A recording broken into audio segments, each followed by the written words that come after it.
Você já parou para pensar por que a conta de luz no Brasil ela é tão grande, ela é tão cara? Muitos brasileiros gastam uma parte significativa do seu orçamento familiar apenas para poder pagar a energia elétrica. Nesse vídeo aqui nós vamos explorar os principais fatores que contribuem para essa situação, analisando desde a carga tributária até as características do mercado energético.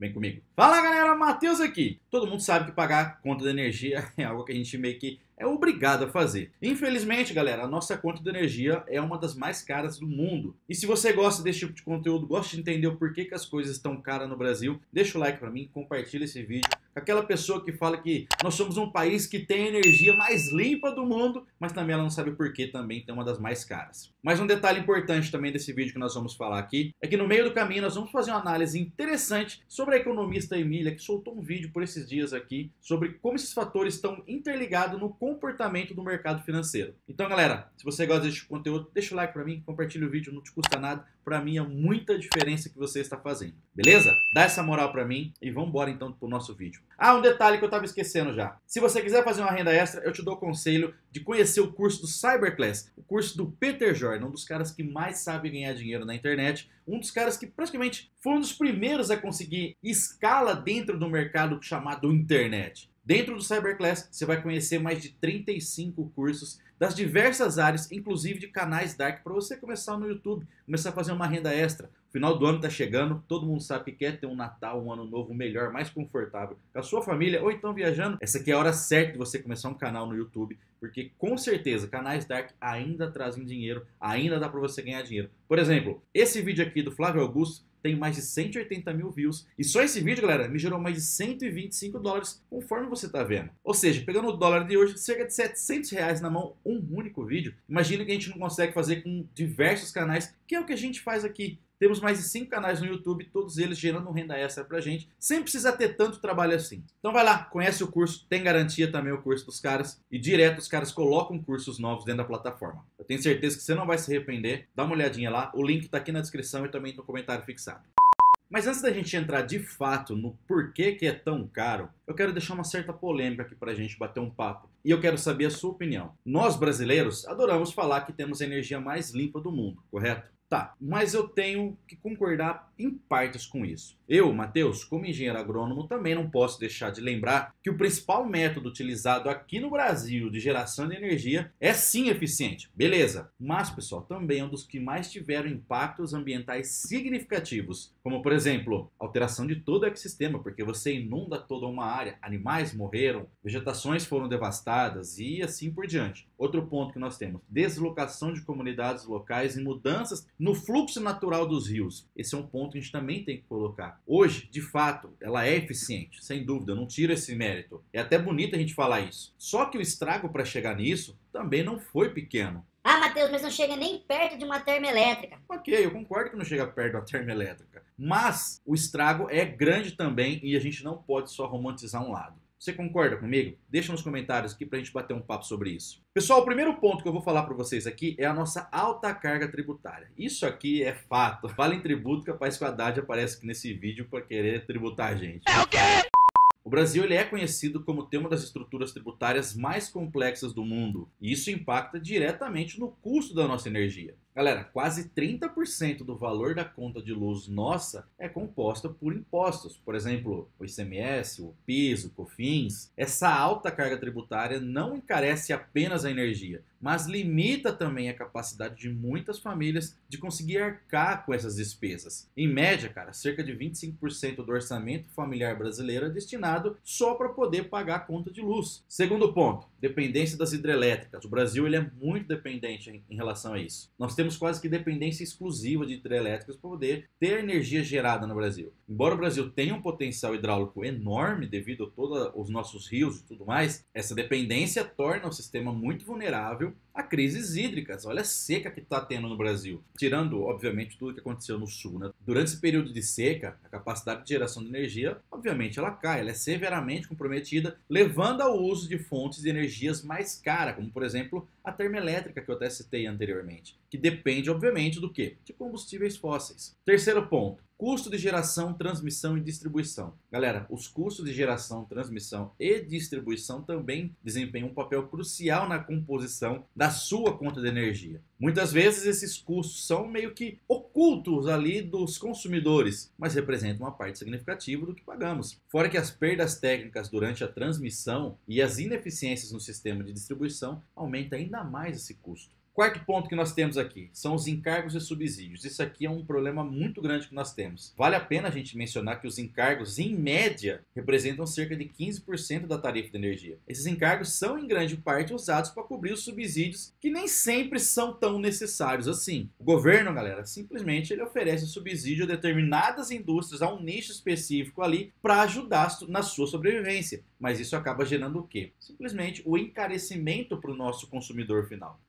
Você que está precisando de energia, vai acabar pagando mais caro por causa desse subsídio que o governo dá. O quinto ponto, modelos de leilões regulados. Ainda em questão de custo, esses modelos de leilões regulados também pressionam os custos. As distribuidoras elas são obrigadas a contratar fontes de energia que podem não ser as mais competitivas no longo prazo, o que acaba meio que inflacionando os custos. Então, galera, essa rigidez ela impede que o mercado se ajuste às condições atuais, resultando em tarifas mais elevadas pra gente. Agora eu quero trazer um ponto bem interessante para vocês aqui do vídeo da Olivia. Para quem não sabe, a Olivia ela tem um canal aqui também no YouTube, ela é economista e assistindo esse vídeo, ela trouxe uma análise bastante interessante sobre essa questão de energia, como o preço que pagamos está relacionado a fatores que vão além de toda essa infraestrutura que a gente está falando. Segundo ela, o preço da energia não é apenas uma questão de quantidade e qualidade da infraestrutura, mas sim também uma questão do comportamento do mercado financeiro. Vamos entender um pouco melhor sobre isso aqui que ela falou. A Olivia, galera, ela menciona que a dinâmica do mercado de energia elétrica é influenciada por várias expectativas irrealistas. Vou usar essa palavra aqui. O governo, ao oferecer subsídios, ele cria o excesso de oferta, que é basicamente o que a gente falou, refletindo na formação de preços que muitas vezes não corresponde ao custo real da operação de energia. Então essa distorção aumenta a tarifa final e mantém o consumidor preso a valores elevados. Além disso, cara, ela explica no seu vídeo que o real preço da energia elétrica no Brasil está ligado a uma política de subsídios. Não citamos isso aqui também, né? Que em vez de tornar a energia acessível, acaba por gerar um desequilíbrio no mercado que nós temos. Ela cita também ali que depender só de energia hidrelétrica também acaba gerando um custo maior, porque quando tem a seca, não produz tanta energia e isso a sua tarifa aumenta. É onde a gente entra em tarifa vermelha e tudo mais, né? Só que um ponto que eu acho bem interessante que ela traz aqui é a falta de uma estratégia clara que o governo não tem em relação ao setor energético. Com o subsídio de certas indústrias que nós temos, o governo essencialmente está escolhendo os vencedores, como ela disse, na economia. Mas isso não atende às reais necessidades que toda a população brasileira tem. Ao invés de criar um ambiente de concorrência mais saudável, muitas vezes escolher essas empresas levam a situações onde nós vamos ter que arcar com os ônus, com esse custo que existe. Muita gente chama de custo Brasil, né? Então essa falta de investimento em outras áreas com certeza aumenta muito o custo de energia no Brasil. Eu vou citar aqui alguns exemplos que nós poderíamos ter em maior quantidade de geração de energia e isso é muito pouco explorado ainda no Brasil. Por exemplo, energia eólica. Ah, Matheus, mas não vai dar para pôr no Brasil inteiro. Coloca onde tem. Por exemplo, o Nordeste brasileiro é o lugar que mais investe em relação a isso, né? Então, o Brasil ele possui um vasto potencial para geração de energia a partir do vento,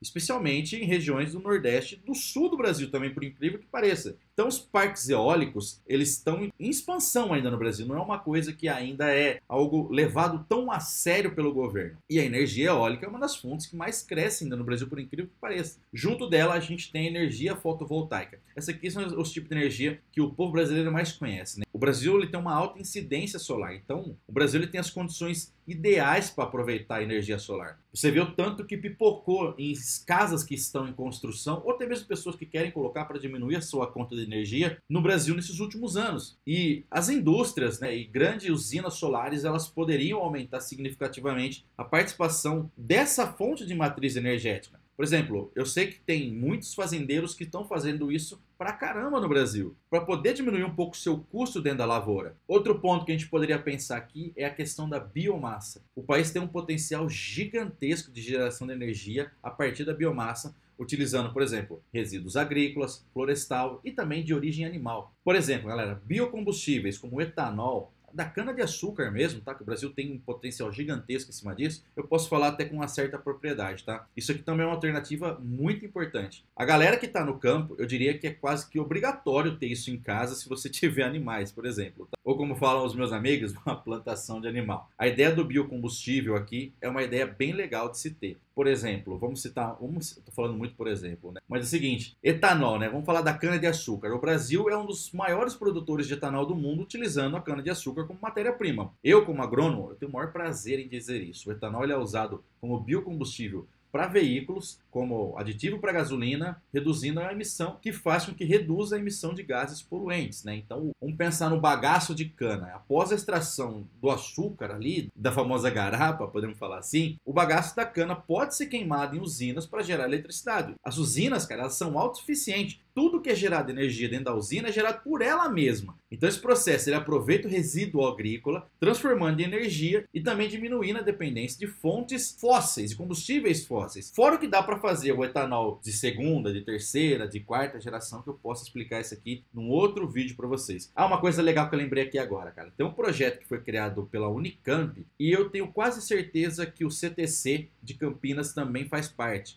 O CTC, ele também é conhecido como Centro de Tecnologia Canavieira, tá? É um lugar que tem todo tipo de tecnologia voltado à cana-de-açúcar. E esses caras, simplesmente, eles resolveram o problema do carro elétrico no Brasil não ter onde abastecer. Como que funciona isso aí? Esses caras desenvolveram uma patente, né? Agora é uma patente, onde a pessoa abastece o carro com etanol e dentro desse veículo ele tem uma célula de combustível que converte o etanol em hidrogênio. Para o cara que é químico, ele enxerga a cana-de-açúcar como energia. Ela tem muito H dentro dela, podemos falar dessa forma assim. Então esse processo, se fosse levado a sério pelo governo brasileiro, poderia resolver todo o problema de carro elétrico no Brasil. Você poderia sair do Rio Grande do Sul e chegar até o norte e nordeste do Brasil de carro, abastecendo em postos de combustíveis. Porque você abasteceria o seu carro com o etanol e dentro do motor do carro, ele tem uma célula que transforma o etanol em energia, em hidrogênio. E aí sim, o seu carro seria movido por energia elétrica, vamos dizer assim. Fora que seria uma das energias mais limpas do Brasil em questão de combustível para veículo. Mas aí eu te pergunto, será que o governo brasileiro vai querer investir em um negócio desse, sabendo que tem a Petrobras, faz o que faz e também que pertence a uma universidade? Pensa nisso. Bom, mas isso aqui é uma ideia para outro vídeo que eu vou trazer exatamente como funciona cada parte disso aqui. Então voltando aqui, nós também podemos falar de resíduos florestais. O Brasil possui uma vasta área florestal. Eu não estou falando aqui para, sei lá, derrubar tudo que tem e botar para fazer energia. Não é isso. Os resíduos de poda e também de madeira não aproveitados, eles podem ser usados na produção de pallets de madeira, por exemplo, que podem ser queimados para geração de energia elétrica. Outro ponto, dejetos animais. Isso aqui é o que eu estava falando lá, se você tem um sítio, é muito interessante você ter isso na sua residência. Não é caro fazer, te economiza um gasto violento e ainda você consegue gerar energia. Dejetos de suínos, bovinos, aves, que são convertidos em biogás por meio da digestão anaeróbica. Esse biogás pode ser utilizado na geração de eletricidade ou então como combustíveis para veículos até, por que não? Uma coisa também que é muito pouco explorada no Brasil, a geotermia. Embora ainda esteja em estágios iniciais de exploração no Brasil, a energia geotérmica que aproveita o calor da terra é uma fonte de energia renovável muito promissora. Outro ponto que eu acho bem interessante, o Brasil explora pouquíssimo devido ao tamanho do seu potencial que nós temos aqui de continente. O Brasil é um país continental praticamente. Que é o quê? A energia das marés. O Brasil ele possui diversas cidades costeiras onde a energia das marés poderia ser explorada. Por que não? Ah, Matheus, você está viajando. Estou viajando, cara. Isso já existe no mundo afora. É uma fonte menos comum, sim, mas pode oferecer uma energia estável e previsível. Eu não sei dizer o potencial que isso teria no Brasil.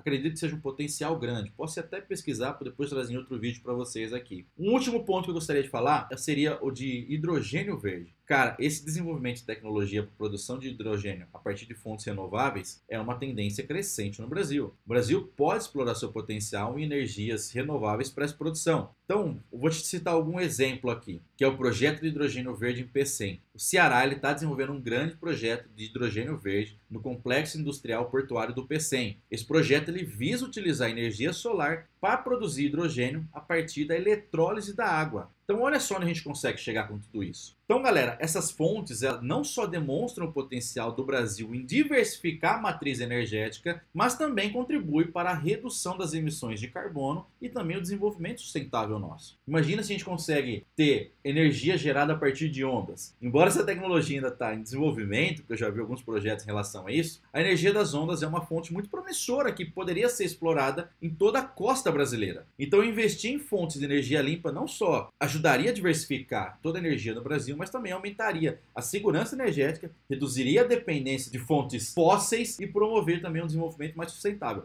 Fora o tanto de emprego que seria gerado só com essas empresas a mais que estariam trabalhando no desenvolvimento de energia sustentável no Brasil. Beleza, voltando depois de toda essa explanação que eu falei aqui, nós temos a alta tributação, volta a Haddad aqui, né? Voltando à questão tributária, nós percebemos que ela ocasiona não apenas os custos diretos, mas também ela repercute na economia como um todo. Os impostos, galera, obviamente, eles elevam o preço da energia e limita a capacidade de investimento em outras áreas. Assim, o consumidor ele é duplamente afetado. No bolso, que obviamente vai sentir direto, e nas suas opções econômicas. O sétimo ponto nosso aqui é em relação à crise hídrica e dependência. Nós sublinhamos, passamos por cima ali falando disso aqui. E infelizmente é inegável que a dependência das hidrelétricas torna o Brasil suscetível a essas flutuações climáticas, né? Quando as hidrelétricas não conseguem gerar energia suficiente, as termoelétricas, que são mais caras, obviamente, e muito mais poluentes, elas precisam ser ativadas. Então essa realidade nos mostra que o modelo atual de geração de energia do Brasil ele precisa ser revisto urgentemente. Citamos aqui 5, 6 modelos que poderiam ser colocados também. Imagina se a gente coloca só um, como por exemplo o gerado através das usinas de cana-de-açúcar, como eu citei. Sacou? Onde a gente poderia ter um pouquinho mais de investimento do governo brasileiro, olhar com um pouquinho mais de carinho para esse setor. Galera, o agro brasileiro é o que sustenta o Brasil há anos praticamente. Essa é uma das poucas tecnologias que a gente exporta. Então a gente deveria sim prestar mais atenção nisso aí. O oitavo ponto que eu quero falar aqui é o encaminhamento para a gente ter uma solução disso aqui. Como que a gente poderia resolver essa questão complexa da alta tarifa de energia no Brasil? A resposta, obviamente, ela não é simples de jeito nenhum. Mas alguns caminhos elas podem ser considerados. Esses aqui que eu citei, desses exemplos, é um. Aumentar as fontes de diversificação das fontes energéticas, investir em energias renováveis e limpar a estrutura tributária são passos essenciais. Ah, Matheus, os caras vão ter que diminuir o imposto? Em alguma hora vai, porque essa forma que está aqui a gente não vai sustentar mais muitos anos, não. Além disso, a transparência no processo de contratação de energia, bem como a revisão dos subsídios que existem nesse meio, pode ajudar a equilibrar esse mercado. Conclusão, galera, para a gente fechar isso aqui. A conta de luz que os brasileiros enfrentam não é apenas uma questão de má gestão ou infraestrutura, como a gente viu, mas sim uma complexa rede de fatores interligados que influencia no preço final. Desde a alta carga tributária até as escolhas de subsídio do governo ali, para privilegiar alguns ali do Brasil, né? Tudo isso se reflete em nossa conta no final do mês. Se você gosta de entender melhor como essas questões impactam o seu dia, fique ligado então no nosso canal. Nós vamos continuar discutindo e explorando outros temas também que são relevantes para todo brasileiro. Então, galera, não deixe de se inscrever no nosso canal e comentar suas opiniões sobre esse assunto. Como eu falei lá no começo, para você não ter tanta dor de cabeça assim para conseguir pagar sua conta de energia, dá uma olhada no Cyberclass. Vale muito a pena você comprar esse curso,